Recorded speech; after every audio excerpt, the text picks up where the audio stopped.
sentais qu'il se passait un truc, tu vois, un truc un peu particulier. Je pense comme beaucoup, hein, c'est une espèce de 11 septembre, quoi. Tu dis un petit animal, bam, bam, bam, ça fait ça, donc déjà t'hallucines. Et tu vois que dans le monde, ça bouge aussi, donc tu te dis, putain, c'est pas que chez moi, tu vois. Et l'autre, il te dit, on est en guerre, ça commence à vraiment tu vois. Et puis je pense que tu sois dans des idées folles ou pas, tu te dis, bon, il y a un truc sérieux, quoi. Il y a toute une période qui passe avant que je l'attrape, et donc du coup, j'essaie de faire attention parce que j'ai une fille, j'ai des gens âgés autour de moi, et donc du coup, j'ai pas envie que ça crée des problèmes. Et que je crois quand même dans ce truc-là. Même une grippe un peu forte, ça peut causer des problèmes, donc je le prends comme ça. C'est peut-être un peu plus qu'une grippe, mais il y a un truc qui va pas, donc je rentre de vacances avec ma femme et ma fille. Je vais travailler dans le sud, à côté de Marseille. Je fais un studio le lendemain matin, et le vendredi soir, je sens un truc chelou à la maison. Moi, je vais pas souvent chez le docteur, mais je me dis, il y a un truc bizarre quand même, quoi. Donc, la journée de samedi se passe, et la journée de samedi, elle est vraiment bizarre, parce que je me sens très, très fatigué, parce qu'hyper épuisé. J'ai un mal de crâne de malade, et quand je me lève, j'ai des vertiges de ouf.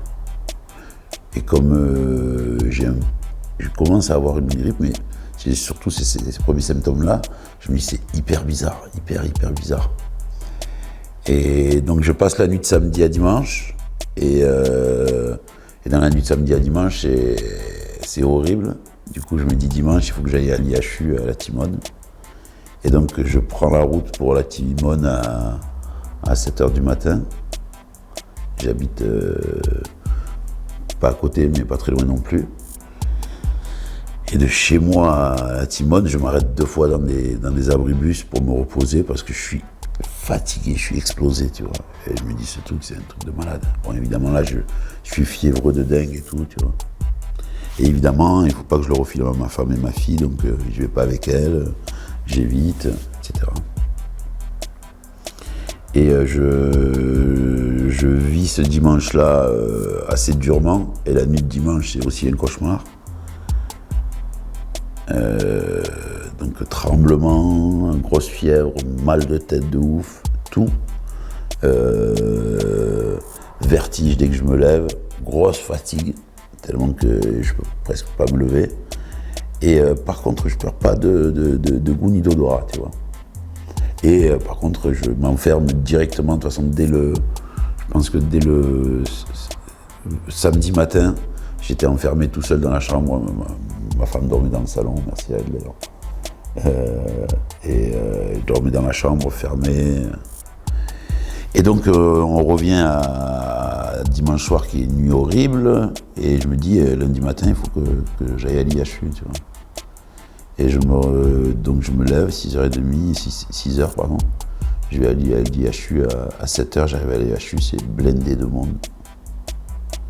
Donc c'est pas une connerie, quoi, il y a vraiment un truc qui se passe. J'étais passé déjà en voiture avec ma femme pendant le confinement, j'avoue, parce qu'on était sortis, parce qu'on ne pouvait pas rester à la maison, là je fais une parenthèse, on ne pouvait pas rester à la maison avec la petite comme ça, donc du coup on allait dans les bois pour qu'elle puisse courir, pour qu'on aille un peu respirer. Et on était passé une fois à côté de l'IHU, et c'était un truc de fou, c'était X-Files, il y avait 2 mecs en combinaison assis devant, les gens qui passaient, donc tu vois, le truc était vraiment là, quoi. Et donc je reviens à ce lundi matin où il y a vraiment beaucoup de monde, il y a des queues de partout, les gens sont tendus et tout. Je me dis, moi je peux pas rester là jusqu'à 9h, 10h, même s'il est 7h, tu sens que tu vas en avoir au moins pour 4h. Et les potos sur les réseaux me disaient, ouais, va plutôt à l'IHU, mais ça prend du temps et tout, donc c'était la première solution que j'avais, quoi. Donc après là, j'ai dit, vas-y, laisse tomber, je prends le téléphone, je cherche, test PCR, bam, j'en trouve un en haut de la Canebière. Je bombarde en trottinette, j'arrive j'ouvre à 9h30, je suis là-bas vers 8h30, 9h moins le quart, je reste devant, je fais le test, c'est horrible, mais bon, il faut le faire.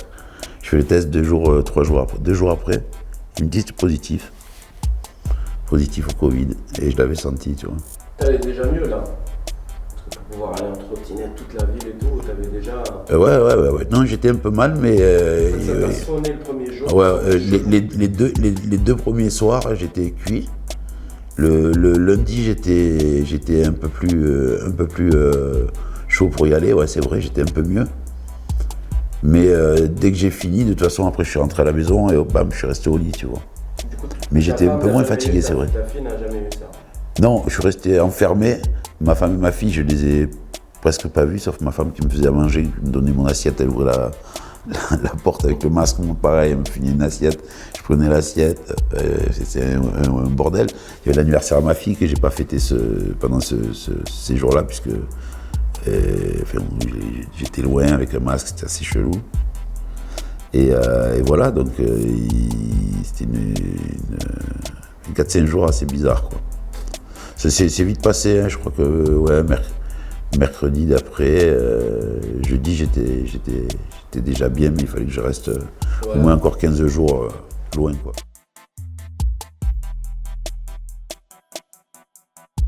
Bien sûr, mais je suis pas allé voir ma mère.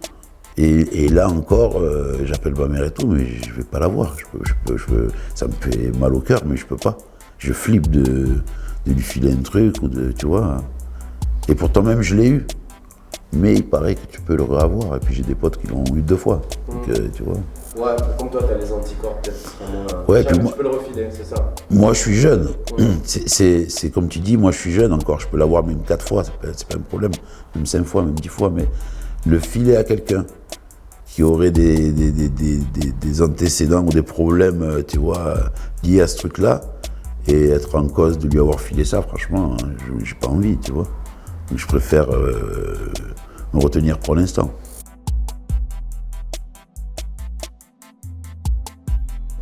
Pour moi, ceux qui disent que ça n'existe pas, c'est qu'ils n'ont pas vécu autour d'eux ce que j'ai vécu moi. Donc du coup, ils n'ont pas ce sens de la réalité, je pense.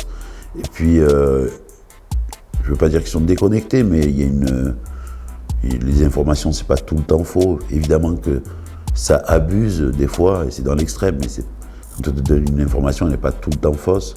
Et on voit très bien que celle-là, elle n'est pas fausse, tu vois. J'ai envie de te dire, c'est les morts, pour ceux qui vont me dire oui, mais les morts, c'est pas tous du Covid. Oui, c'est pas tous du Covid, mais là, c'est du Covid. Ou c'est lié à ça. Et donc, on meurt bien de maladies avant le Covid assez bénignes aujourd'hui en 2020. On peut aussi mourir du Covid. Enfin, tu vois, c'est pas compliqué à essayer de comprendre, tu vois. Je comprends qu'on puisse caser des gens dans le complotisme, mais il ne faut pas que, quoi, parce que, comme on disait tout à l'heure, soit tu es complotiste, soit tu es teubé, mais au milieu, il y a une marge, quoi, il y a des gens. Et ils se permettent de réfléchir, voilà. Donc oui, évidemment, ils vont penser peut-être un peu trop là ou un peu trop là, mais ils se posent la question, et déjà se poser la question, c'est quelque chose, tu vois, enfin pour moi en tout cas. Mais oui, ça existe, c'est là, et je pense que moi, j'ai pas les solutions, hein, mais il y a bien une façon de pouvoir moins l'attraper ou le dissiper un peu plus, tu vois. Alors, je sais pas si c'est le masque ou la distance, mais déjà se laver les mains, c'est très bien parce que ça nous permet d'être propre. Donc ça, c'est déjà pas mal. Mais je sais pas, tu vois, la Suède, par exemple, on a la distanciation sociale et ils mettent moins de masques et voilà. Et puis après, il y a d'autres endroits où ça fonctionne mieux, peut-être d'autres moins, d'autres, tu vois. Mais je pense que, évidemment, faut être conscient qu'on n'est pas seul sur Terre et que quand on jette, par exemple, une peau de banane, il y a quelqu'un qui peut glisser dessus. En gros, voilà. Donc, on fait deux trucs qui sont bien, on évite un accident. Et en même temps, on est éduqué, on jette à la poubelle, en gros, tu vois. Donc, on met le masque, on se tient loin, on se lave les mains. Ben, c'est éviter que quelqu'un morfle à notre place et en même temps le respecter parce qu'on se respecte. En gros, pour moi, c'est cette idée-là que j'ai. Bien sûr, mais d'avoir peur, c'est normal. Celui qui n'a pas peur n'est pas humain, quoi. Hein. Faut le dire, quoi. D'avoir peur, c'est normal. Et avec les idées qu'on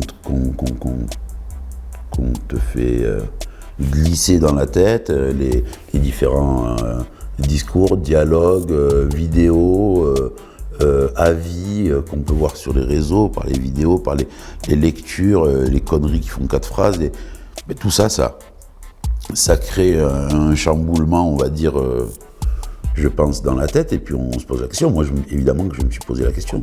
Et si, par exemple, j'étais malade du cœur, mais que je ne le savais pas? Et si j'avais un problème de santé, que, comme je vais rarement chez le docteur, que je ne sais pas, que je ne connais pas, et qu'il m'arrive un truc, en fait, par effet secondaire, ou par effet papillon, comme on dit, et que, bam, tu vois, ce soit... Non, franchement, j'y ai pensé, j'ai pas envie que ça m'arrive, c'est logique. De vivre quand tu es en pleine santé, que tu es heureux, que tu as des gens autour de toi que tu aimes, tu pas envie qu'il t'arrive des problèmes. Et c'est pareil quand t'as mal au bide, ou t'as une espèce de grippe, ou quand t'as bu comme un trou et que tu te dis « Ah, j'ai pas envie de mourir ». C'est en gros la même chose, il t'arrive un truc, t'es mal et tu te dis « J'ai bien envie que ça s'arrête », surtout. Mais déjà, c'est la réflexion, comme tu l'as très bien expliqué. C'est déjà de mettre dans la tête des gens une idée où on se dit attendez, là, il n'y a personne qui en a parlé, ou très très peu. Et d'ailleurs, merci aux personnes qui en ont parlé, mais là n'est pas le problème. C'est que la prise de conscience de ces personnes-là, de nous y compris, des gens dans la masse populaire, elle n'est pas faite. On oublie certains secteurs, jusqu'à des secteurs qui sont en rapport très lointain, mais avec ces secteurs-là, et tous ces secteurs-là ne travaillent pas, sont en pause totale. Quand je parle évidemment, c'est humain, je parle de moi d'abord, et de ce qui m'entoure, parce que c'est ce que je connais. Mais par exemple, moi qui suis musicien, ou artiste, ou DJ, ou je pousse des disques, appelez ça comme vous voulez, j'ai un travail. Ce travail-là, il consiste à être avec des gens dans une salle, de faire la fête. Ou d'animer des fêtes pour des gens, ou d'animer des ateliers pour des gens. Je ne peux plus le faire, et donc la salle où je le fais, elle ne peut plus le faire, avec moi et tous les gens comme moi, pardon. La personne, quand je vais le faire à Lyon, à Mulhouse ou à Bordeaux, eh ben, elle ne peut plus m'accueillir parce que en fait, son catering ne fonctionne pas, sa sécurité n'est pas là, puisque la salle est fermée, que la boîte d'événementiel qui loue le matos, eh ben, elle ne fonctionne pas, les techniciens qui font que la scène fonctionne, ou la boîte de nuit, ou le festival, ou tout ça, ne fonctionne pas. Mais c'est pas qu'il fonctionne un peu, c'est qu'il fonctionne pas du tout. Le traiteur, le catering, le bénévole, la femme de ménage, tous ces secteurs sont impactés par juste le fait qu'il y ait une pause totale parce qu'on ne connaît pas exactement le problème. Alors, on ne connaît pas le problème, ok d'accord, mais on l'ouvre à d'autres secteurs et on le ferme à d'autres secteurs. Ok, parce que ces secteurs-là génèrent moins de population directe et c'est ces secteurs-là, oui. Mais est-ce qu'on ne peut pas trouver des solutions? Est-ce qu'on ne peut pas parler? Est-ce qu'on ne peut pas se mettre autour d'une table? Est-ce qu'on ne peut pas nous dire, j'en reviens à ce que tu disais, voilà les gars, il y a un problème, on est complètement oubliés. Qu'est-ce qu'on fait? Pardon. Qu'est-ce qu'on fait? Est-ce qu'on se met autour d'une table? Est-ce qu'on fait des réunions pendant 100 ans? Est-ce qu'on fait une action? Est-ce qu'on se pose la question?